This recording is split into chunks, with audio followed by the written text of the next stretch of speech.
Hello everyone, welcome back to my channel. Food nutrition hygiene का part 2 इससे पहले जो वीडियो आई थी उसमें हमने 25 तक पार्ट 1 में कंप्लीट कर लिया था और इसके आगे हम बाकी के क्वेश्चंस को देखेंगे और उनके आंसर देखेंगे। पार्ट 1 वीडियो का लिंक जो है आपको कमेंट सेक्शन में ही मिल जाएगा, साथ ही इस वीडियो की डिस्क्रिप्शन में ही मैं दे दूँगी आपको, आप उस वीडियो को भी देख सकते हैं। सो स्टार्ट करते हैं। Question number 26, how many calories does 1 gram of fat provide? 1 ग्राम वासा से कितनी कैलोरी प्राप्त होती हैं? तो आंसर है राइट 9 कैलोरी। सेम क्वेश्चन को रिवर्स करके टर्म चेंज करके फैट्स की जगह कार्बोहाइड्रेट की पूछ सकता है आपसे, तो उसका आंसर होगा राइट 4 कैलोरीज।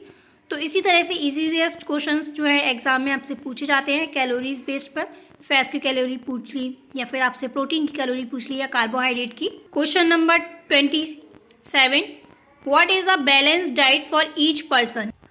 अगर हम लॉजिकली देखें तो 27 का जो आंसर होगा, प्रत्येक इंसान के लिए जो बैलेंस डाइट है, संतुलित आहार कैसा हो, डिफरेंट हो या सिमिलर हो, इस पर काफ़ी ज़्यादा कन्फ्यूजन रहती है। मेजरली अगर हम कॉमन सेंस से बात करें तो प्रत्येक व्यक्ति की जो बैलेंस डाइट होगी वो डिफरेंट होगी। मेरे अकॉर्डिंग इसका राइट आंसर डिफरेंट ही होगा, अलग अलग, क्योंकि हर किसी के लिए बैलेंस डाइट सेम नहीं हो सकती। आप एक छोटे से बच्चे और बड़े से बच्चे को समान संतुलित आहार जो है वो इक्वल नहीं दे सकते, ठीक है, क्योंकि बच्चों को जो है न्यूट्रिशनल डाइट की एज अ चाइल्डहुड और इन्फेंटेंसी के पीरियड टाइम पर बच्चों को जो है संतुलित आहार की ज़्यादा मात्रा चाहिए होती है बजाय बड़ों के। इसलिए मेरे अकॉर्डिंग इसका राइट आंसर होगा, इसका राइट आंसर होगा सी, ऑप्शन सी। 27 का राइट आंसर है C. Next question 28, the purpose of nutrition and balance and diet sciences is are क्या होंगी? तो इज आर बोल दिया है, या तो इसका एक भी हो सकता है या एक से अधिक हो सकते हैं। इस तरह के क्वेश्चन जो है इज आर लगाकर आपको कंफ्यूज कर दिया। उसने आपको ए के लिए भी बाध्य कर दिया कि ए भी हो सकता है और डी भी हो सकता है, वो खुद कंफ्यूज कर रहा है। पर आपको कंफ्यूज नहीं होना है, आप चीज़ों को पढ़ के अच्छे से जाएंगे तो इसका आंसर आपको डी ही मिलेगा। प्रॉपर फूड होना चाहिए, साथ में फंक्शंस एंड न्यूट्रिशंस की आपको नॉलेज होनी चाहिए, साथ में आपकी मेंटेनेंस जो है आपकी हेल्थ होनी चाहिए। इसका जो राइट आंसर होगा वो ऑप्शन डी होगा। Question number 26, which nutrients is required to increase the resistance power of body? Resistance power of body उसके लिए आपका जो कौन सी विटामिन की आवश्यकता पड़ती है, कौन सी विटामिन जो है रिक्वायर होती है, वो विटामिन सी होती है। तो इसका राइट आंसर आपका विटामिन सी होगा। प्रतिरोधक क्षमता बढ़ाने के लिए आवश्यक पोषण तत्व विटामिन सी, जैसे आंवला हुआ, ऑरेंज, किन्नू, ये सब क्या है, खट्टे पदार्थ हैं जिनसे क्या है आपको विटामिन सी प्राप्त होती है। और भी भिन्न प्रकार के ऐसे पदार्थ हैं जिनसे आपको विटामिन सी की प्राप्ति होती है। क्वेश्चन नंबर 30, डाइटिक मीन्स क्या है उसका? The rules of dietary control. काफ़ी सारे स्टूडेंट्स इस पर्टिकुलर क्वेश्चन में भी कंफ्यूज रहे, किसी ने बी लगा दिया, किसी ने सी लगा दिया, बट इसका right answer the rules of dietary control ही है। अगर फिर भी आपको किसी भी क्वेश्चन पे डाउट हो तो आप जो है कमेंट सेक्शन में कमेंट कर दीजिएगा और मैं उसका आंसर करने का और कमेंट का रिप्लाई करने की ज़रूर करूँगी। क्वेश्चन नंबर 31, थेरेपेटिक न्यूट्रिशन को क्या कहा जाता है? The modification in consistency of diet.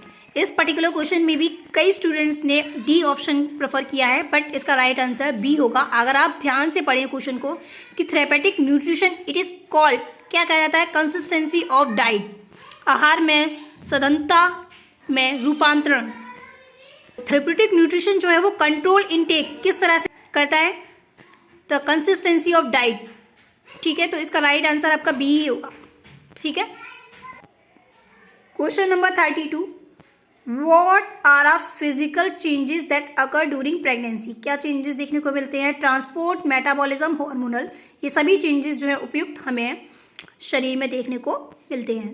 इसका राइट आंसर हुआ ऑल ऑफ दीज चेंजेस अकर, सभी चेंजेस होते हैं। 32 का राइट आंसर, ये सभी परिवर्तन होते हैं। Question number 33, how many years is consider age infancy? तो बर्थ टू 1 ईयर की जो टाइम पीरियड है, जन्म से 1 वर्ष तक के बच्चे को इन्फेटेंसी बच्चा माना जाता है। What is necessary for the child up to the age of 6 month? 34 question कि 6 माह तक के बच्चे को दिया जाना आवश्यक है। नॉर्मल क्वेश्चन है, कॉमन सेंस, माँ का दूध। तो 34 का ए आंसर हुआ। 35 क्वेश्चंस, शिशु की प्रोटीन प्रौद्योगिकी व्यक्ति की तुलना में कैसा होता है?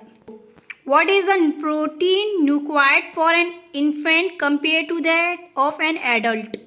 तो जैसा कि मैंने अभी वो क्वेश्चन अभी क्वेश्चन जो डाउट में था, balance diet for each person, so इसी से रिलेटेड ये क्वेश्चन जो प्रेफरेंसली हमें ये बताएगा कि इसका आंसर जो है सी ही होगा। क्यों?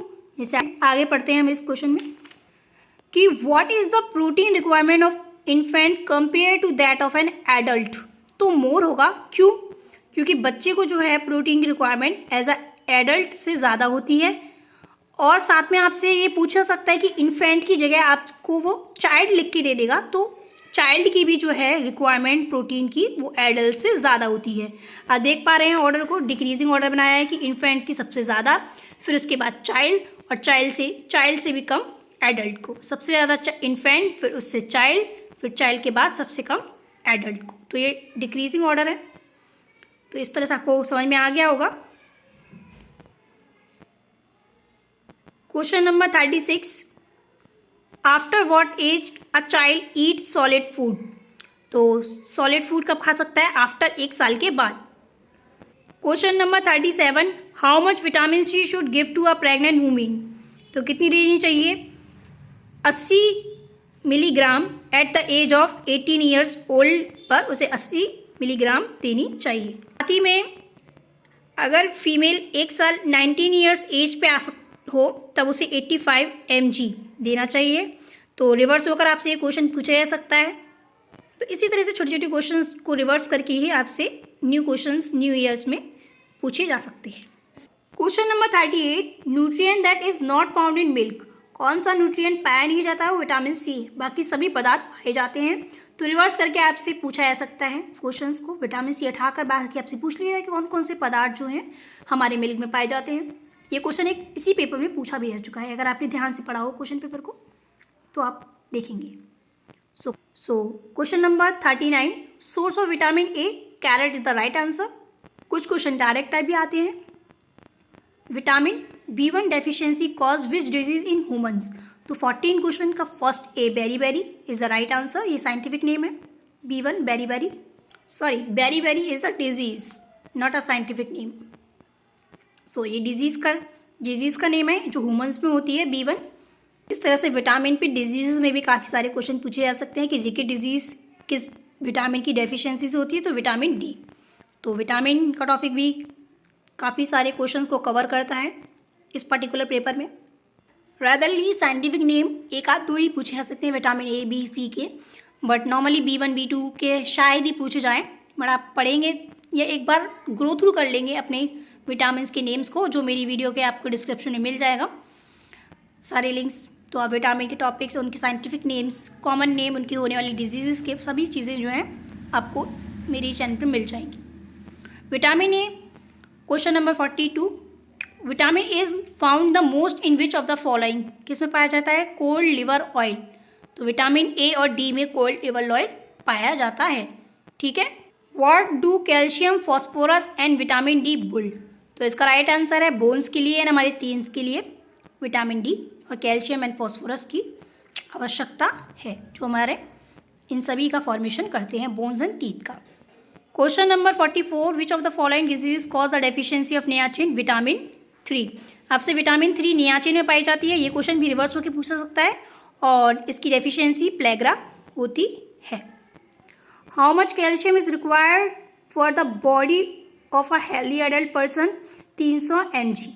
तो right answer A. 36, vitamin C is found in which of the following? Is lemon, orange, guava, ये सभी खट्टे पदार्थ हैं, इनमें विटामिन सी की प्राप्ति होती है। D is right answer. Common question, common sense लगा के, कैल्शियम का मेन सोर्स मिल्क होगा। ठीक है। Iron is found in abundance in what? तो आयरन प्रचुर मात्रा में सबसे ज़्यादा मिलता है हमारे रोस्टेड चना में, sprouted legumes and green leaf vegetable. हरी पत्तेदार सब्जियों में। ओके, तो D is right answer. 49 symptoms of anaemia, थकावट, कमजोरी होना, सांस फूलना, चक्कर आना, ये सभी इसके लक्षण हैं। तो डी इज राइट आंसर।